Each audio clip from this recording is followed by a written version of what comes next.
I was thinking of starting the stream with like a Charlie voice, like, hey guys, hey guys, this reminds me, this guy plays piano like freaking Billy Joel on acid. It's almost as if it's almost as if I don't know, you can do it better than I can. I can't do the metaphors. It's almost as if Fats Domino was like on meth.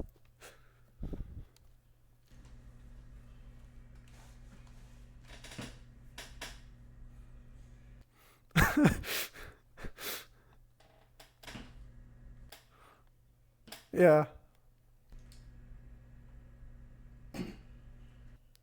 Okay, the stream is actually working today, which is like amazing.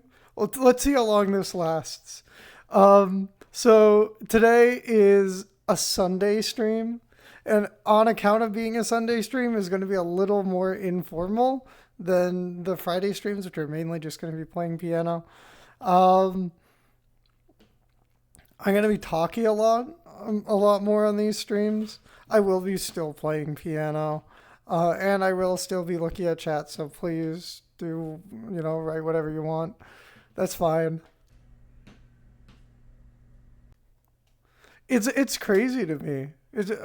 As you can see, I set up the background today. Oh, everything looks so good.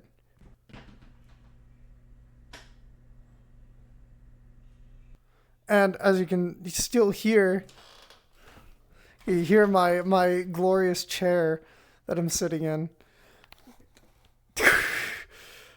I don't have the budget for a piano bench, so I just have this rickety chair. That's fine.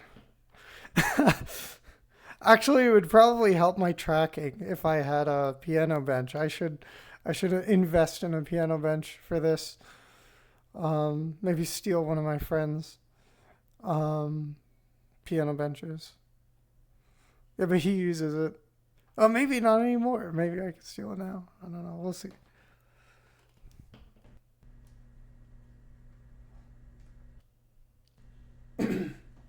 Yeah, so this is like, so today I went out to get coffee at noon because I woke up at noon because I've been going to bed way too late. And I went out and I was expecting to like go out for 20 minutes and get coffee, but it ended up being this hour and a half escapade where I went out and got food, and I never go out to eat. I cook all my foods. Like I cook everything that I eat essentially. But I guess I was out and I was like, this is a quaint little cafe place. I'll just eat here. But I didn't even order coffee. The one thing I came to do, and I didn't do it. I just ate there, and then I went to like a coffee house place that had been recommended to me. I'm gonna be honest, it was pretty bad. They gave me I ordered like a cafe au lait, and they made it like 3/4 milk. I was like, wait, what? Coffee's not that expensive. Are you kidding me? Yeah, it was like all milk. I mean, yeah, I like milk in my coffee. I either get milk or cream. I mean, you can hear my bones breaking. But sometimes I don't get anything. I just drink it black, I guess. They call it black. But it depends what you're in the mood for. And I guess I'm in the mood for having an upset stomach. So probably not a good idea to drink a bunch of milk before a stream, but who cares? Who cares? I'm good. I'm good. So I feel like I feel like these sorts of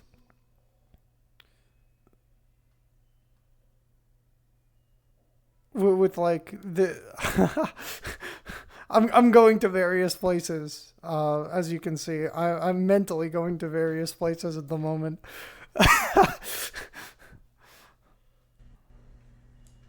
Wow, my stream's still working. Oh my god. Yeah, I just edited some things on my avatar. I added some physics in some places. Um, Nothing suspicious about that statement. Um, and I've just been like editing them and making them a little bit better and more robust, as you can imagine. VRChat avatar making takes a lot of time and practice and effort.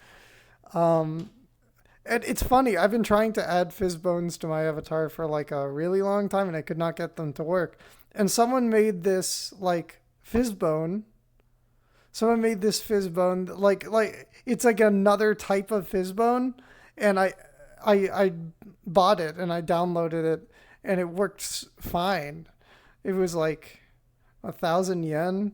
I don't know. The yen is so like the conversion is so crazy nowadays. If you live in the U.S., like 1,000 yen is like $5. It's like $5.50. It's the yen is so undervalued right now, and all my friends have been talking about it because they're all buying like stuff on Booth and that sort of stuff because it's so cheap. I mean, my friends that don't pirate stuff, you shouldn't pirate stuff. I mean, I don't, but some of my friends do. You're always going to find people pirating stuff on Booth, like off of like crazy websites. Um,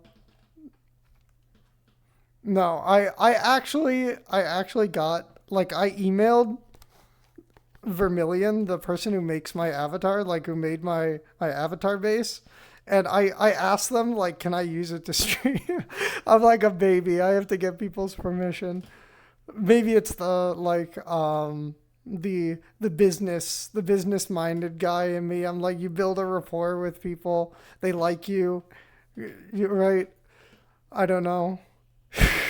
I just don't want to get in trouble because you want to cover all your bases when you do something like this. I mean, I'm not monetizing this at the moment. I just want to play piano for people, but this is the sort of thing that I'm just messing around with.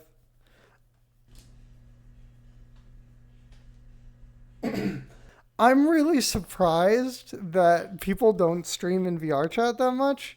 Like to be honest, like I see other VTubers online and they have their avatars there and they're like doing this sort of thing and there's no hand expressions, there's no like there's so much less you can do. There's so much less you can do with like one of those static image ones. I guess maybe they don't want to buy all this tech. There are VRChat VTubers out there. There's Fillion, but like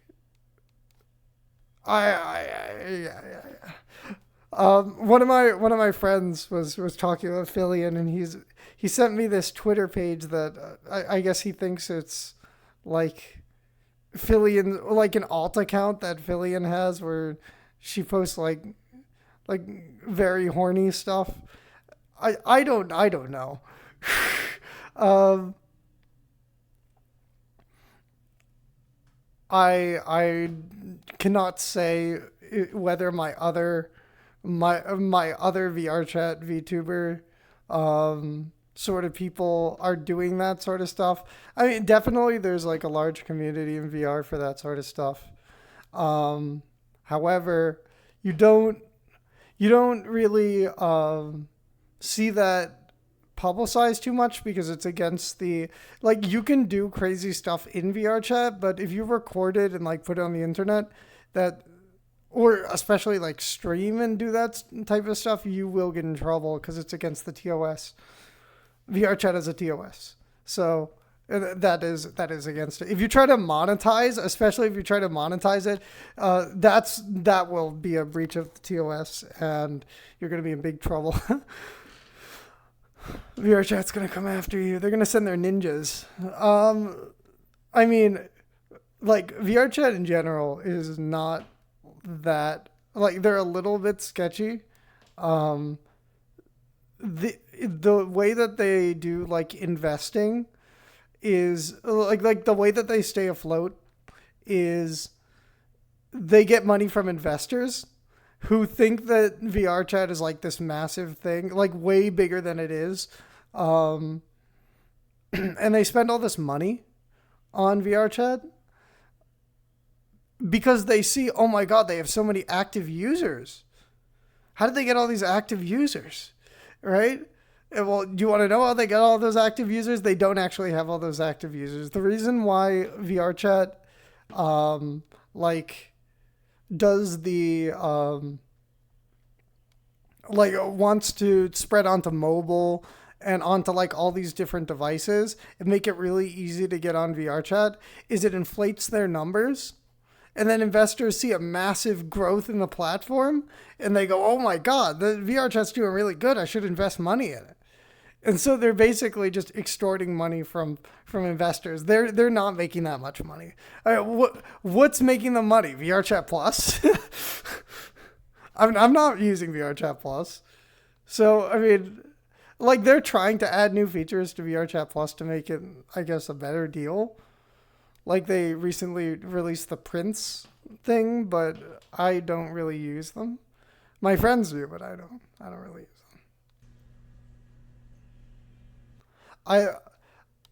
I think that they're interesting. I mean, mostly people just use them to like share suspicious photos with each other, or the one that I've seen a lot is like coupons for illicit activity.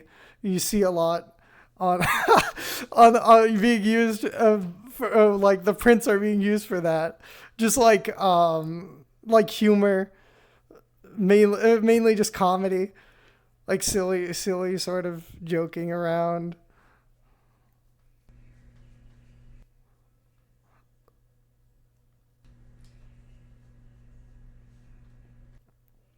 And that's like the gist of that sort of thing. Yesterday I was in a public world. I never go in public worlds.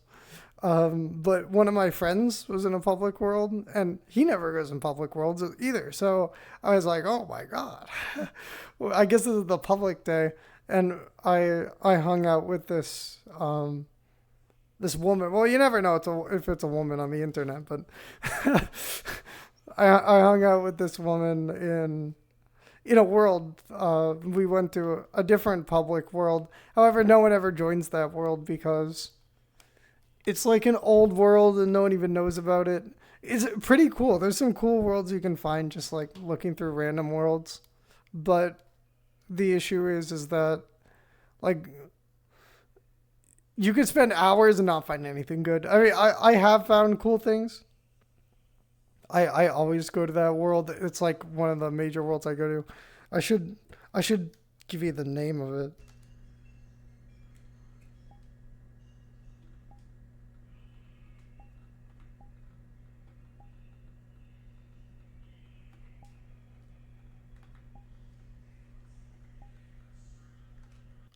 Yeah, it's called Lazy Susan Metropolis 7.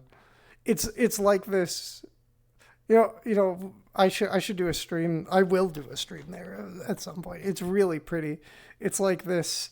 You're in a river and you're like going around this big river that like loops in a circle, and the world moves around you, and you're on this like ship on the water, and it's really pretty.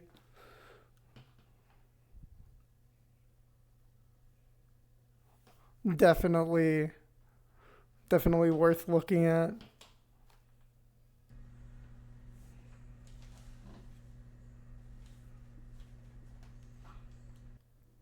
Maybe we can get people to actually go there because it is not a popular world at all.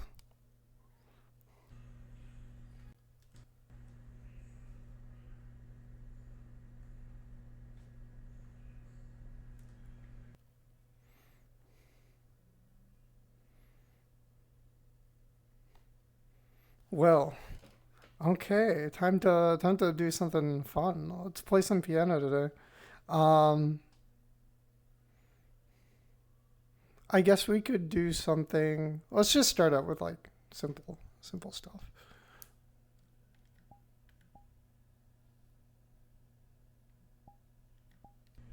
And remember that you can always request anything you want, especially if it's like from games especially Eastern games. I probably know it. Like I probably know it. I haven't played every JRPG in the world, but I've played a lot of them. So like if it's something mainstream like Chrono Trigger, I'm gonna know it. And if I don't, if I know the song, I could probably do it by ear.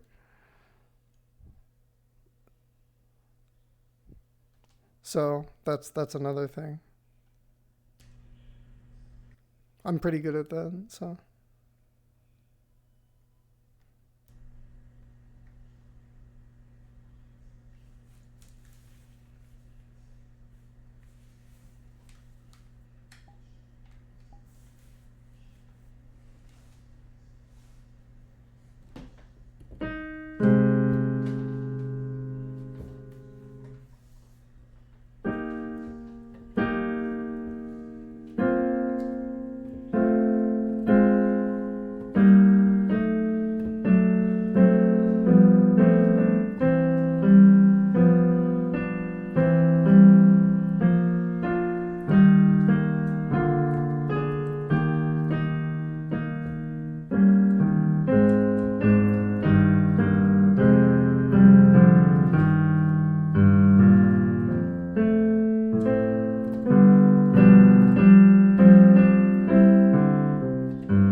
I'm not trying to put you to sleep. I swear. It's quite a time to be a musician in this day and age. I'd say like the the U.S. has never been a good place for musicians. Like they've always had to scrape by. It's been like a thing throughout their history. I'm not in much better of a situation. I mean, like I'm not well off. So and streaming is sort of a thing you do when you're not well off. You buy some equipment and you pray. But I'm not like in a difficult financial situation. I'm just like I have a little bit of independence, but it's just a matter of looking around and being open to building your skill set is the most important thing. I mean, if you have something valuable, eventually you'll be doing something valuable. That's generally good advice. I mean, you could just never build skills and then never have any opportunity. Or like, let's say you didn't do anything in your 20s. Your 30s, it's just your 20s again. So just do it in your 30s then. Enjoy your 20s and do it in your 30s. But don't give up. Don't give up in your 30s. You can become an adult in your 30s. A lot of people don't realize that it's not over for you yet, right?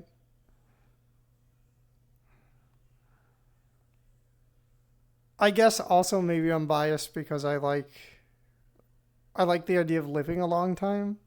So I'm probably going to live very long because I eat very well and I take care of myself. But I guess some people don't care about that much. They're like, yeah, I'll probably live like 40 years. I don't know. I'm not that type of person. Like I have to do very, very like I'm very like hyper disciplined about stuff.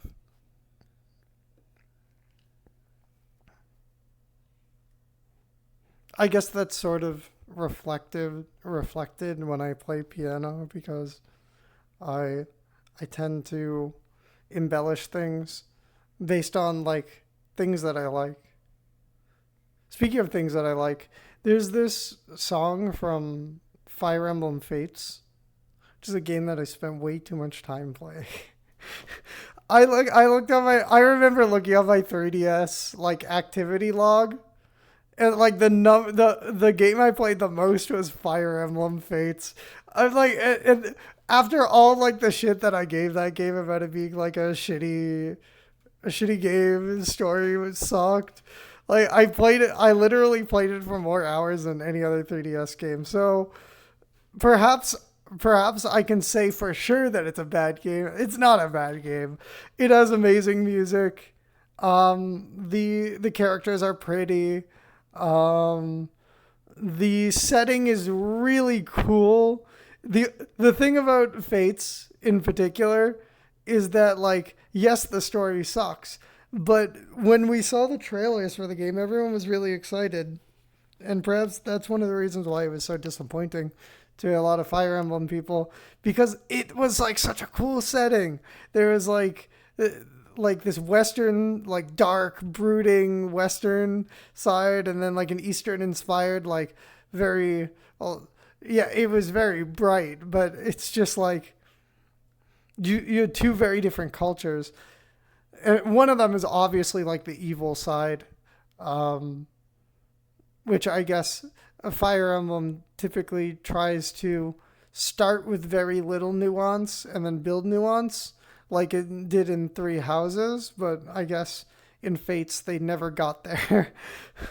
So apparently the person who designed the game, like the person who did the story, wrote a lore bible for the game, and they didn't even use like half of it. Like it's a shame because probably the original idea for Fates was better than what we got, which is kind of like a shame. I like Fates. Like I like the game itself. Like Conquest is a good game. It's hard as hell.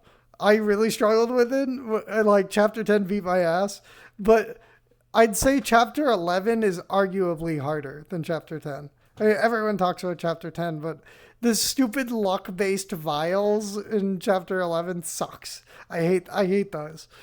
The rest of the game is fine though. I I mean mainly the game is shove Corrin in the front and let him kill everything. That's how you play Fire Emblem Fates. Cool video game. Uh, you can't do that on chapter 10, which is why people say it's the hardest because you actually have to use your other units.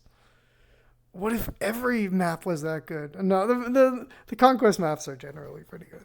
So there's a song. I don't think it plays in Conquest at all. It's called Alight, and it goes like.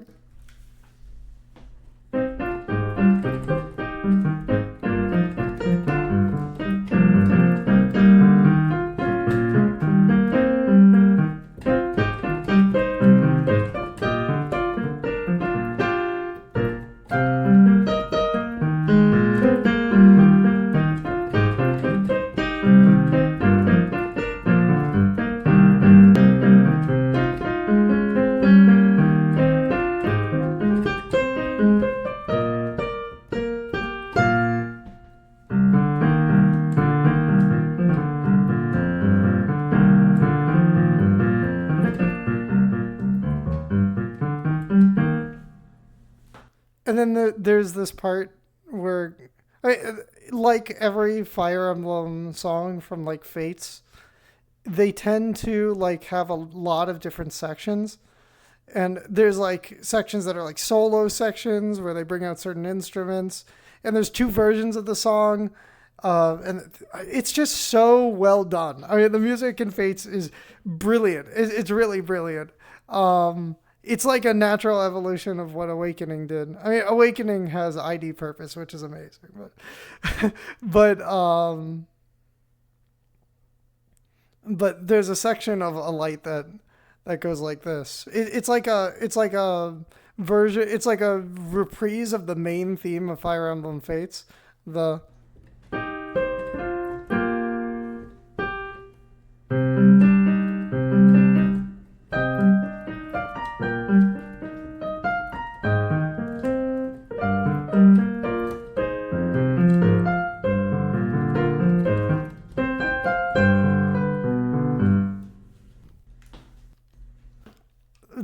That song's English lyrics are so butchered, but yeah, that's Lost in Thoughts all alone, lost in thought, lost in thought all alone, lost in thoughts all alone. Wow, that's a really weird title now that I'm thinking about it. So. And they take that theme and they embed it into the texture, and they put this lament progression over it, this like descending bass line sort of thing. And it's so cool. There's this awesome chord in it.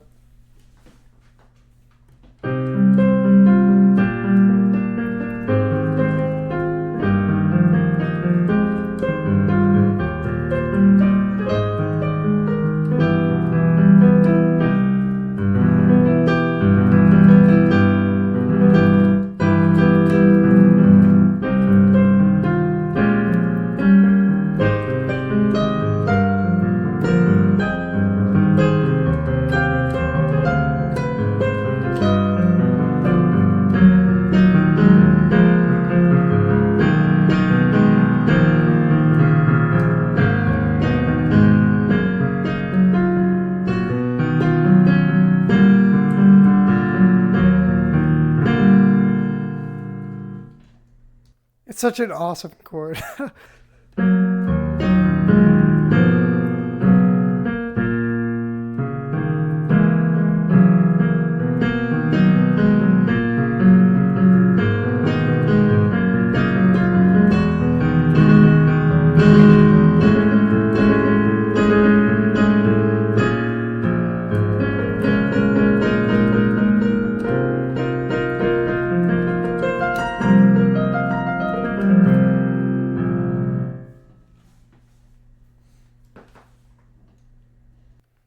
I remember playing that in front of a crowd of people, and they were like, "Oh my god!" Because you don't expect that chord. It's an amazing harmony, and when you're listening to the song, like you hear it, you acknowledge it, but you're like, "There's no way they did that." You're like, "What the hell?" It sounds amazing, and another cool thing that does is. Like the second time it adds this like tonicization. It's a 2-5-1 of 6. That's what I call it, but that's fancy words. It sounds like this.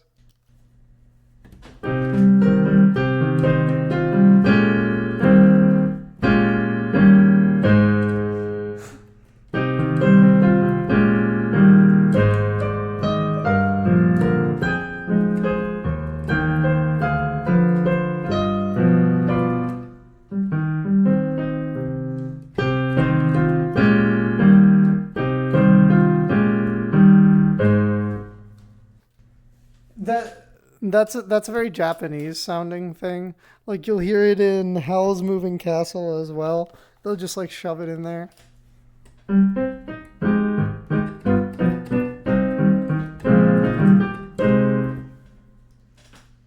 Right there. And they do it the second time, just like in Howl's Moving Castle. It's used for like variety because the Japanese really like the minor 1 chord and the 6 chord, the flat 6 chord. And it smoothly connects between them in a way that sounds like really sexy. So they'll go between and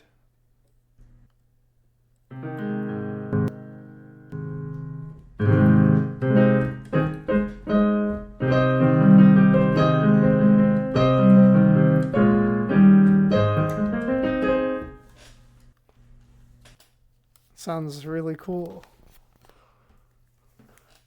Studying Japanese music is something that's like really enlightening because like I heard a lot of this stuff like in my childhood, and trying to figure it all out was kind of like a nightmare because there's no resources on it.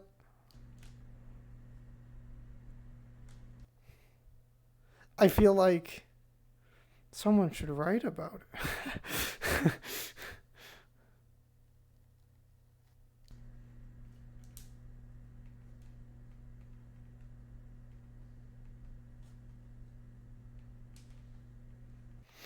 I mean, there are some resources. There's like lead sheet databases, but some of them are wrong. Like some of them are wrong chords. VG lead sheets is pretty good, but it also doesn't have a lot of the hard stuff. Like you're not gonna find the bug catching minigame music from Skyward Sword. Like that's too complicated. People cannot figure that out. Or perplexing pool from Pikmin 2, something like that. You're not gonna find that. Speaking of that,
Yeah, bug catching minigame from Zelda Skyward Sword. I love that.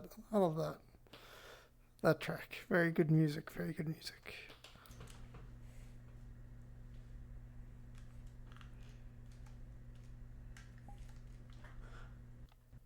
Not the best song from Skyward Sword, but there's so many good songs from Skyward Sword. That's like one of the best soundtracks ever written. There's like weird people working on that soundtrack. Um, there's this guy named like Takeshi Hama who like used to do sound design and anime music. Like he's mainly an anime guy. And he wrote that. He also wrote this other song that I really like from Skyward Sword that's like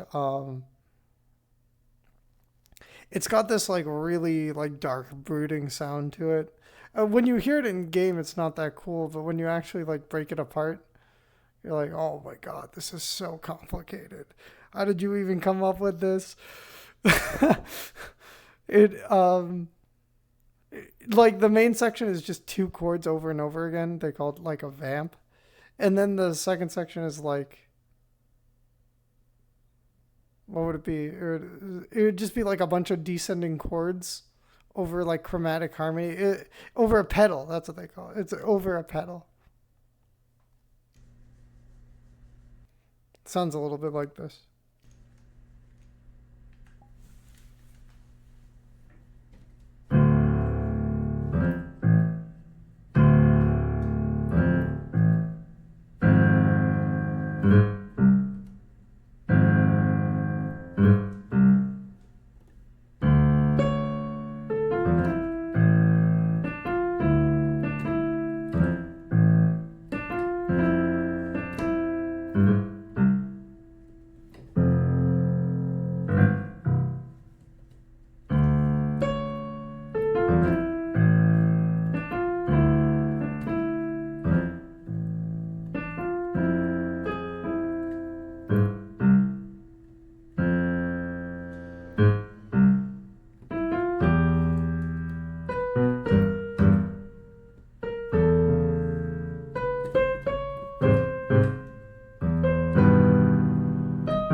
Yeah, it's like really, really intense.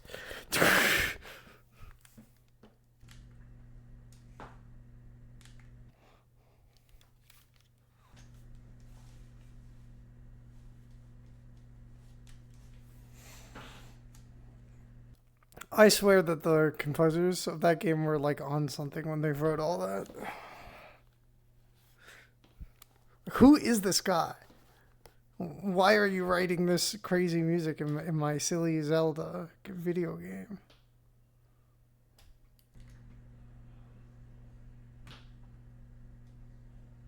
I've actually kind of stolen that harmonic like progression, like the idea, kind of like integrated it into a piece that I wrote when I was younger.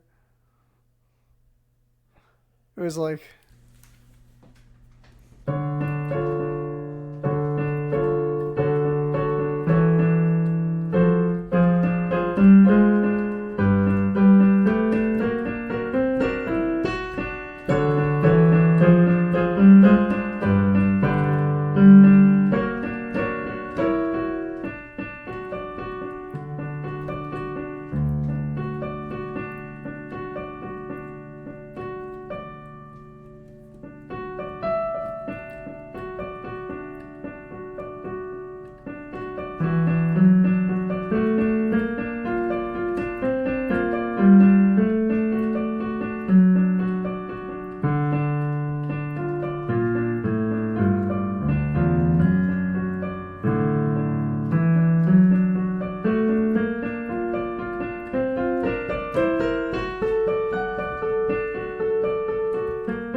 it's an excerpt at least. I kind of recreated it. I don't know. It's not like note for note exact, but it's close.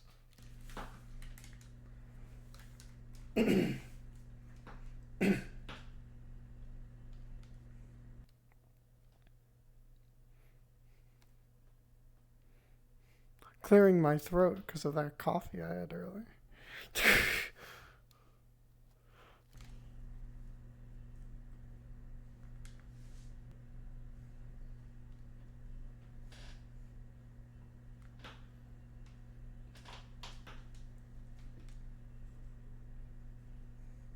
Oh, I guess I've been streaming for 50 minutes.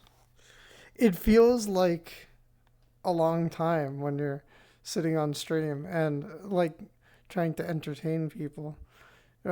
Sometimes it's like you should just shut up and play piano. But I mean that's the point of the Sunday stream, to not do that. You could do other things. You can look at my cute avatar. Oh, watch me, listen to me talk about random shit. I'm very professional. This is a very professional stream.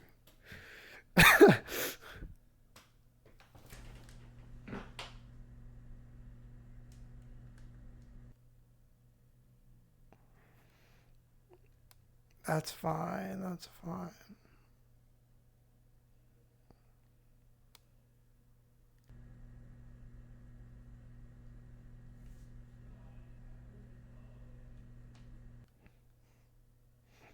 You know, I feel like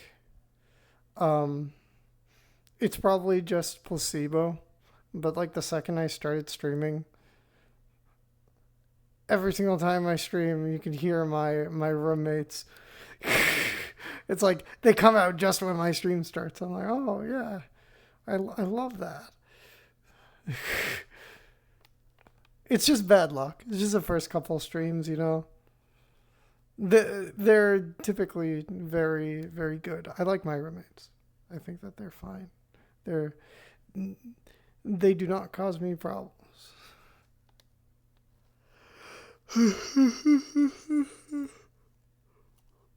One of my roommates was talking to me about like he had like the last apartment that he was in.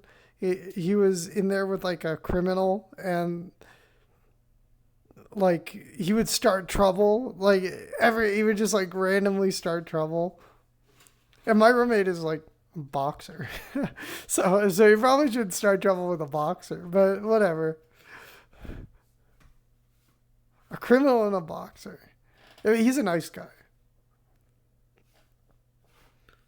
I don't know. If you look by the like boxers seem like nice guys. I don't know. Maybe I've watched Rocky too many times. You want to root for like Stallone in those movies. He's like the good guy. Yeah, down with that Russian guy. If you're Russian, I wonder what you think of that movie. I have family that used to be from Russia, but I don't feel any way about that. There's just like a stereotype about strong Russian guys. Like the strong man, that's like the big stereotype about Russia in general. They like their strong men. Nothing wrong with some strong men. That's very ironic that a VTuber says that. That's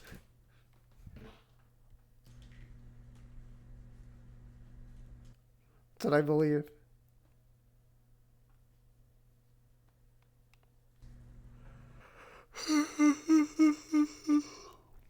Be strong. Do strong stuff. Yeah. It's funny, you get an audience in VRChat. Like if you go to public worlds that are actually like popular, people will come up to you and be like, wow, you're good at playing piano. And I've done that for a long time. But the reason why I started doing this is so that I could have an audience that always knows where I am, essentially. I have a schedule, so you can always be sure that like I'm going to be here on those days and you can listen to me play. I typically do like charity playing, right? Like in the real world, I'll play at like nursing homes or stuff like that. But this is different because this is like, I don't know. There's something other than just charity in it for me. I also like the being a public icon, but I don't like being a public icon that much, which is why I'm not what do they call them now? Flesh tubers? I'm not a flesh tuber. I'm an anime girl because anime girls are easier to explain than, and I can say and get away with more stuff, you know. I can be devilish. I can be devilish.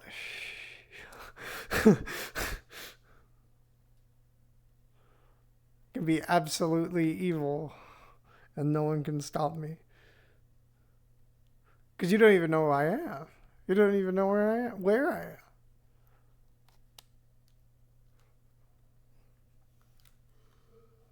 It's very powerful.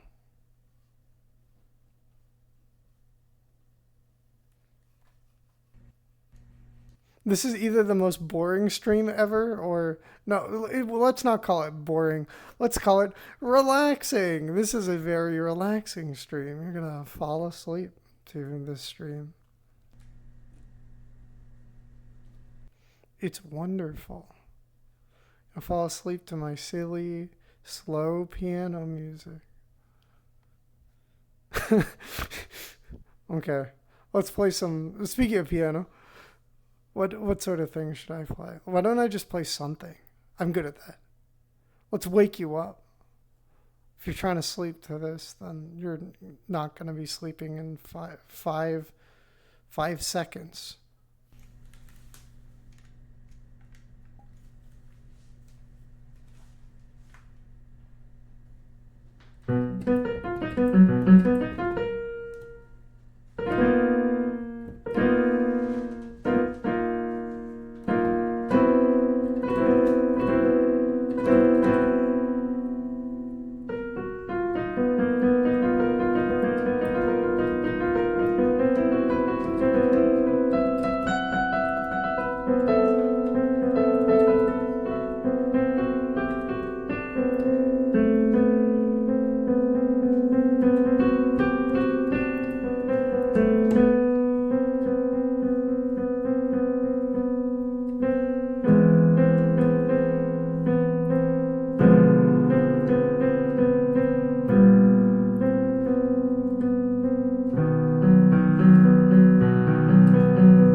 Okay, we're past the hour mark now.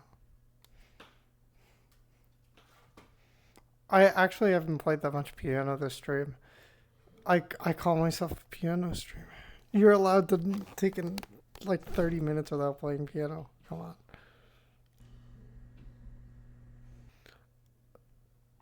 I think so. Maybe I'll play some video games. I've been playing, these days I end up having like really long phone calls with people.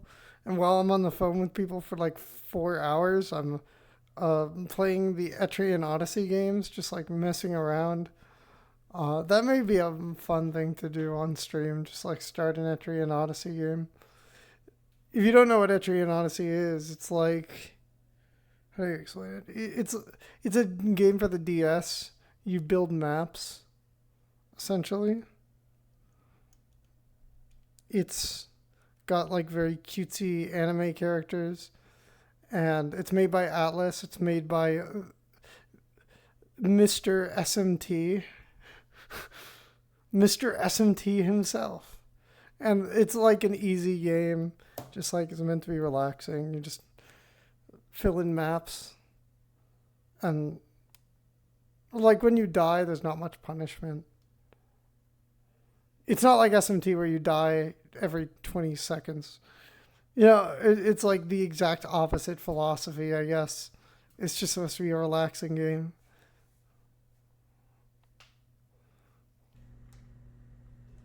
I could go on about like SMT philosophy for a long time, but I won't. Not this stream. I'm not getting into that. I'm gonna bring out my reasons and talk about the reasons. My opinion on what's the proper view of reality, you know? That gets dicey. That gets very dicey very quickly.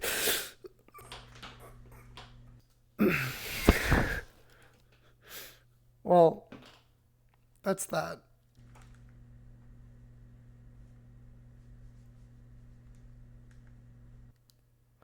I have the most makeshift microphone setup. Like, the way that I do my mic setup is I have a stereo mic in front of me that records my piano, but I'm also like wearing my headset, so I'm not looking at the piano when I play.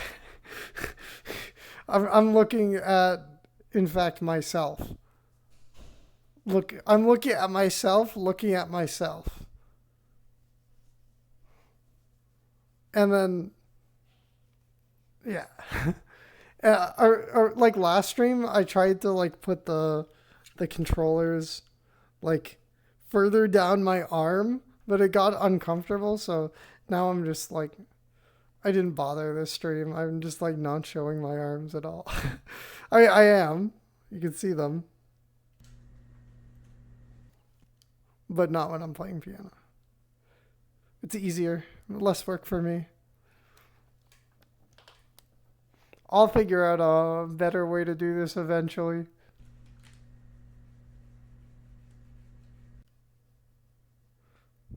So yeah, the way that, I mean, sometimes you'll hear my mic sound like this, right? Where I'm like 50 feet from my microphone. That's because like if I want to use my index mic, I have to hold down a button on my controller, which, as you can see, my mouth doesn't move when I talk like this. And that's because it's like, I had to download like 1 million applications to make this work. My computer is running like 50,000 applications at the same time to make this work. It's the most makeshift, like ridiculous stream setup you've ever heard of in your entire life. But it works. And on my spaghetti computer, I should show a picture of my computer someday. It's like, it's got this wireless receiver on top of it that looks like bunny ears. And there's a big hole cut in the front to fit the graphics card because it's like a modded office computer. I didn't have the money to buy a computer, so I did the logical thing and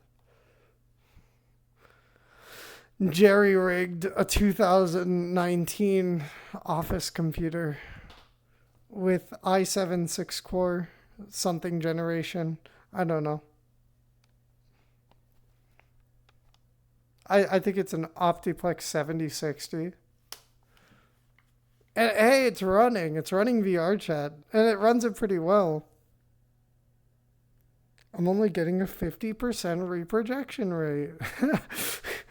It runs so well.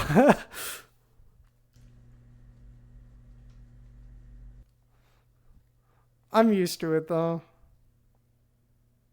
I would love to have a nicer computer. Maybe you should watch my stream and donate to me. That would be really nice. You don't have to donate to. Don't donate to me. There's better people to donate to.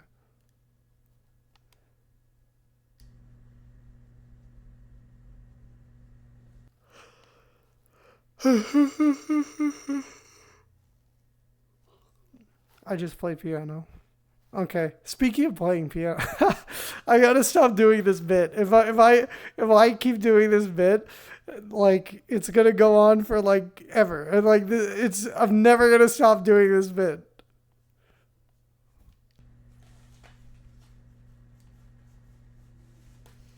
At least I'm committed. At least I'm committed to the bit.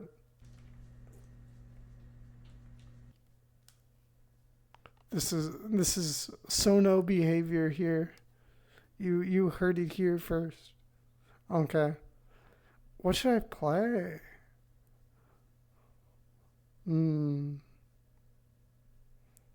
Played Mario last time. Mario is good. There's a lot of songs in Mario that are like really complicated. And also stuff that you wouldn't expect to be in Mario games.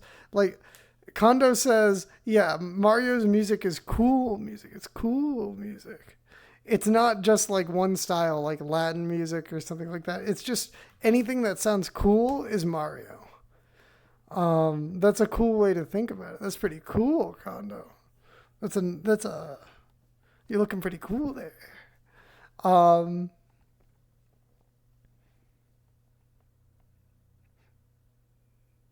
The guy who wrote the music to Super Mario Galaxy soundtrack is also one of the composers from Skyward Sword. So there's this song from Skyward Sword, the Galactos battle. You know, the big automaton from Skyward Sword. There's a Galactos, like the Galactos fight music is written by the guy who did Super Mario Galaxy's music, and it's like really obvious because it sounds so much like the Bouldergeist music, or the blue fin or whatever his name is, Bone Fin from Mario Galaxy 1.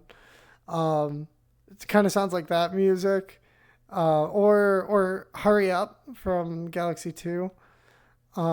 Maybe that's in Galaxy 1 as well. I don't know. I think it's just in 2. Maybe it is in 1. I don't remember. So yeah. I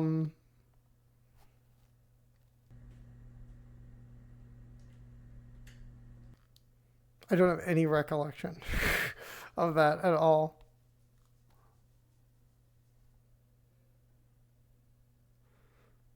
It's been a really long time since I played the Galaxy games. Yeah, and there's another song you did too. It's the romance theme from Skyward Sword.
Yeah, that one, and then the Collector's battle music as well, which I was messing around with that piece a while ago. I should be able to play it.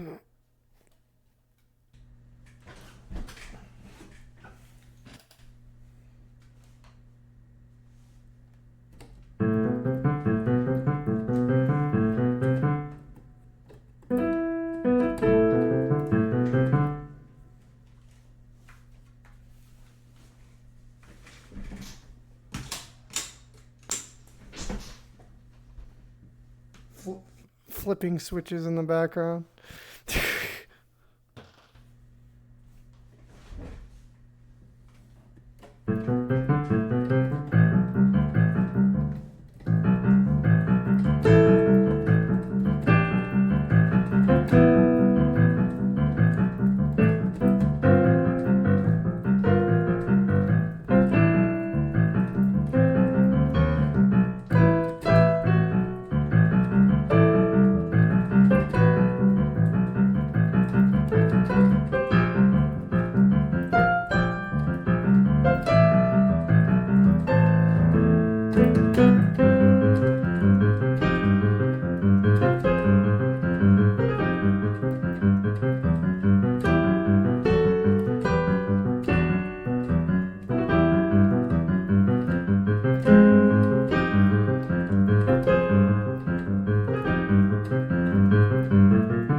It's such like a interesting piece.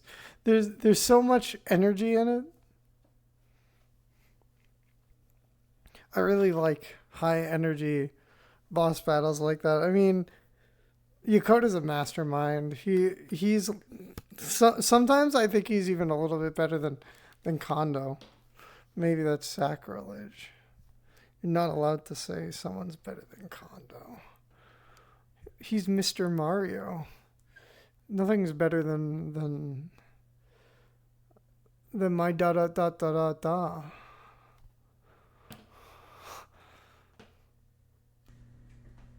Whoa, opinions are coming out. I guess that's up to you. I like Yokota's music. I think it's very sexy. There's two things that Kondo does that I really respect, and that's this chord and the Dark World theme.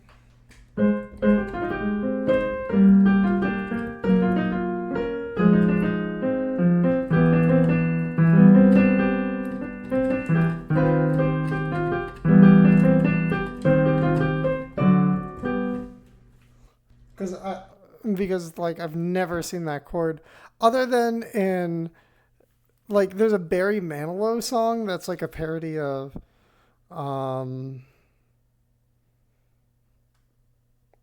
it's a parody of what is it a parody of? Like a Chopin etude, and he changes this chord.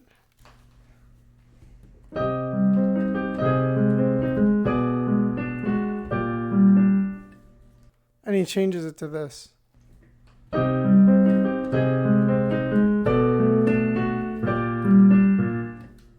And that's like the only thing that sort of sounds like it that I've ever heard.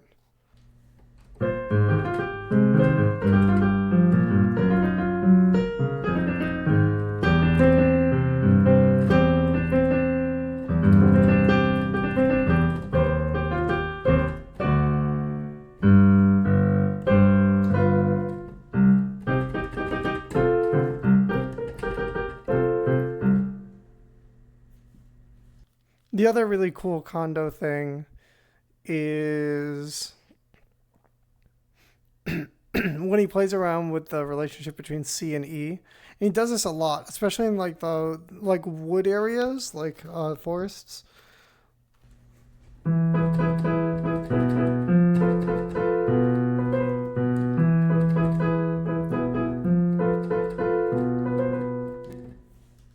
He uses this like 3-note chord.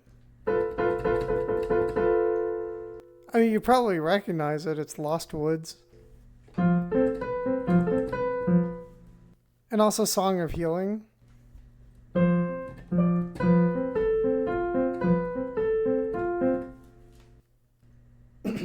And all of those songs do the same thing. They all like use like they're all in E, and then they end up in C, and then they go back to E abruptly. All of them do that. So that's like a pattern in his music. He uses that 3-note chord to like pivot between C and E, and I really like that. I think that that's highly clever activity.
And he hits E major, and then it just abruptly goes back to.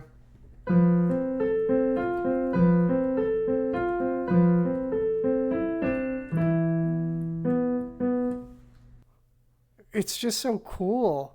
It's just like, it's so musically odd sounding. I love it. Kondo's such like a genius when it comes to like weird harmonic relations and stuff like that. Like, that's freaking awesome. But I feel like that's not as cool as maybe some of the stuff that Yokota does. Like he does these chains. I really love these like chain progressions that he does. Like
like that transition. I don't even know if I'm playing it correctly.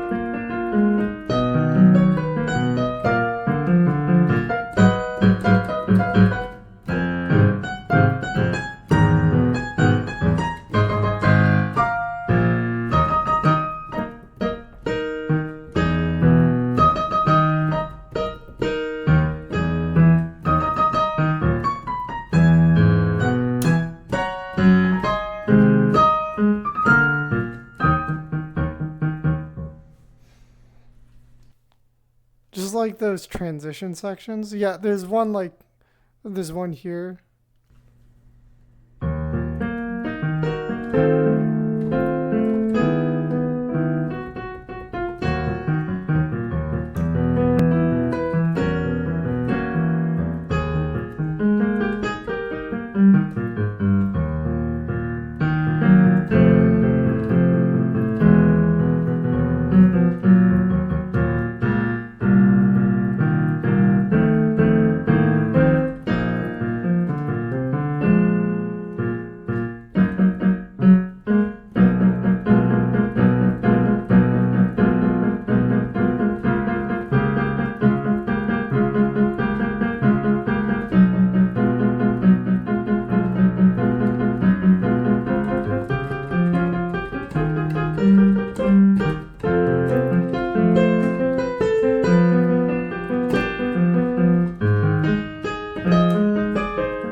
Yeah, I love that.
ask myself, like, could Kondo have come up with that? Probably not, but I don't think Yokota could have come up with the like major third thing he's doing between like E and C. So they both are like really, really good composers. It's just a matter of your preference for a certain harmony. I have a lot of like good memories of like the Wii era games. And I also think that it was like the peak of music in video games, right? Like after really after Atelier Ryza came out, I feel like there has not been a comparably good soundtrack. That was like 2020 or something. So it's been a half a decade, and I don't think Japan has released a single soundtrack that I think is like on par with, let's say, a Mario Galaxy or something like that. It's a shame, like, because I do have faith in the Japanese, like in their writing abilities. However, that is being undermined these days. Maybe they just got lucky. Maybe they had a couple old people who spent way too much time grinding music and being in a tight knit group, and maybe we lost all that talent when they stopped writing. If you're a Japanese person and you are in the music industry, should contact these people and get them writing again. I mean, big deal that they're not writing anymore. Whether it's Uematsu or like any of these big composers that people know, they're not writing anything. Like the only one who does, the only one who will never stop is Zune, the Toho composer. He will never stop. It makes it very hard to write or talk about him because he's a constant work in progress. He's maybe the hardest musician in Japan to do a complete analysis of. And his music is really complicated too. You have to understand like his harmonic language, which is not straightforward. You can't like look at a textbook like a theory textbook and it'll help you with Toho. It just won't help you at all. It will maybe help you learn certain like the fundamentals of like how to think about music, but once you get to like diatonic chords, the textbook is wrong. That's like right after Introduction to Theory. Like once you get like into the function of chords, it's useless. It's like actually useless, which is a shame. I mean, like we like a couple of the textbooks like that they use in universities have like all this obscure bullshit harmony in it, but they don't include like any popular harmony. There's one textbook. I actually know the guy who made the the sight singing book for that textbook and got all the rights to everything. He got the Lost Woods in. He got some video game music in that sight singing book, which is kind of cool. I don't understand how he convinced the Nintendo ninjas to give him the rights to the Lost Woods, but he did it. That's cool. But yeah, they have they even have like Japanese scales that I'm not sure are correct. like I forget what they call the scale, but I think they like they appropriate a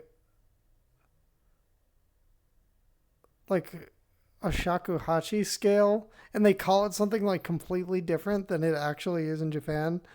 Um, but those are like the traditional scales. I, I like the tradition. Like I've studied them a little bit.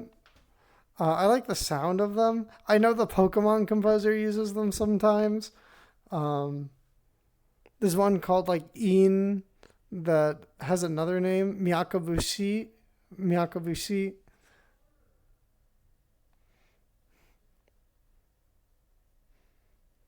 I think that's the one that that's the most interesting to me because it's kind of a nuanced scale. It's like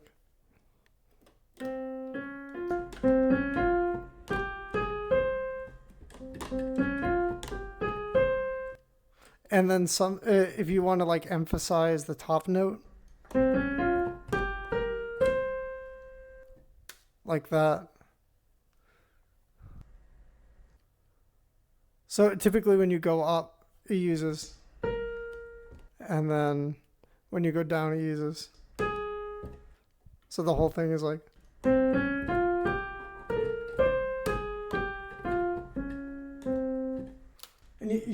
and you hear that a lot with like Japanese flute music and that sort of stuff. I know that sound very well because I grew up with um, Pokemon, you know, like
and then there's the Burn Tower music. I can't play that song. You need three hands to play that song.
So it's such a cool sound. The other one I remember is the Sprout Tower. Um, do I remember that one?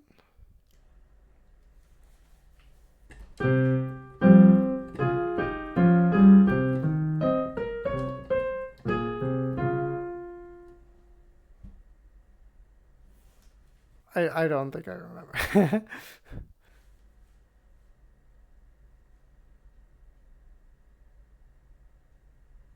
It's been so long since I played Generation 2 Pokemon, or just Pokemon in general.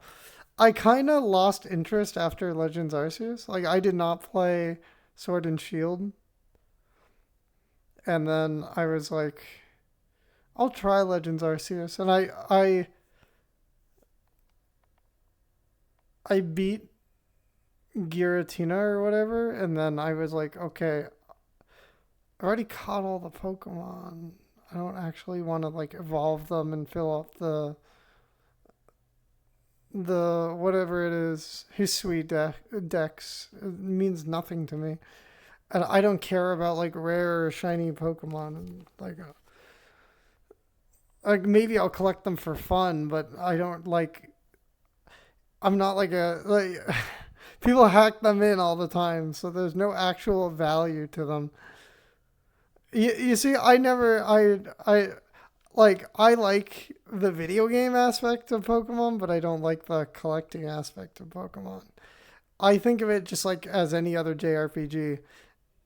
When you think about it that way, it's still a good JRPG. It's just like it's full of a bunch of weird stuff that seem like kind of a waste of time. It's just like make a better JRPG instead of doing this.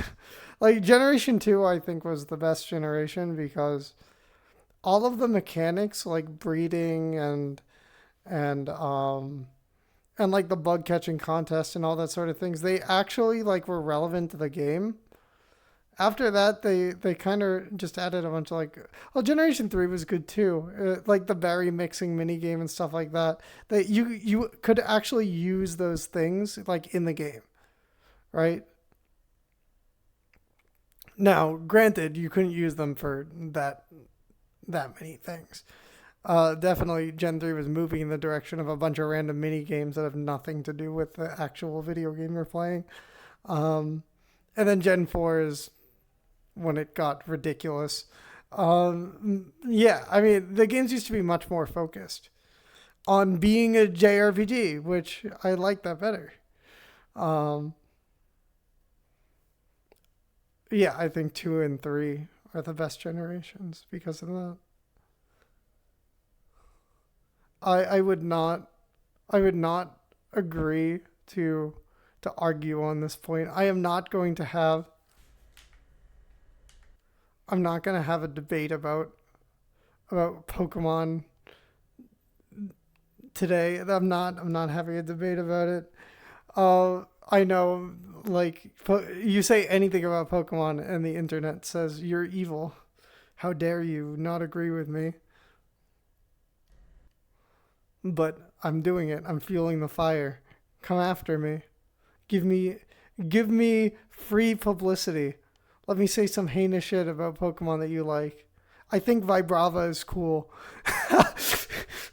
That's so controversial.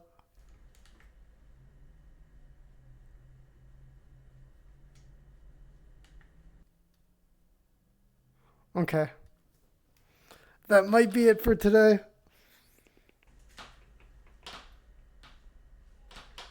We're like almost 2 hours in. That's a long stream.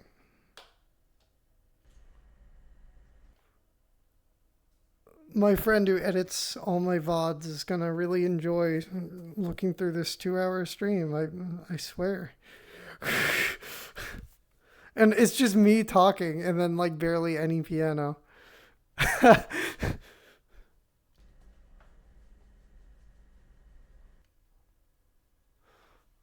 Yeah. Sorry, editor. Okay.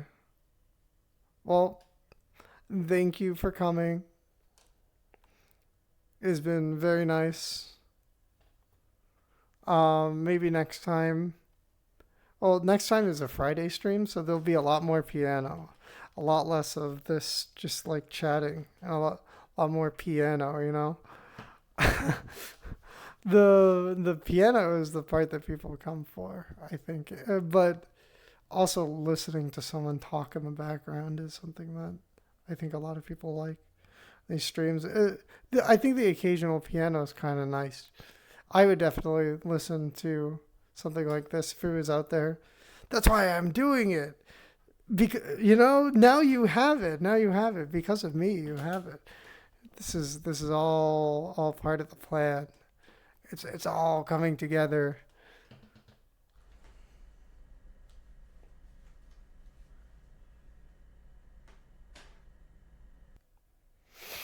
Uh, Maybe I'll ask my editor to do a third channel and add like clips and stuff. I don't know. We typically just shove our clips on the main channel, but whatever. Like random extra stuff.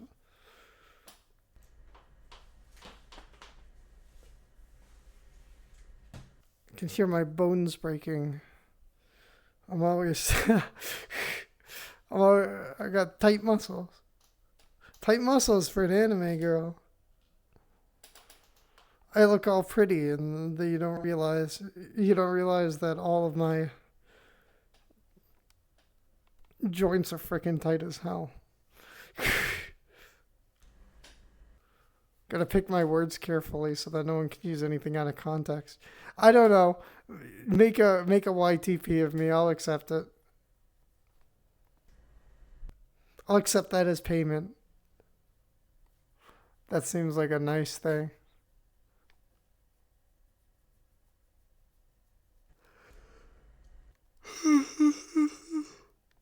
Okay.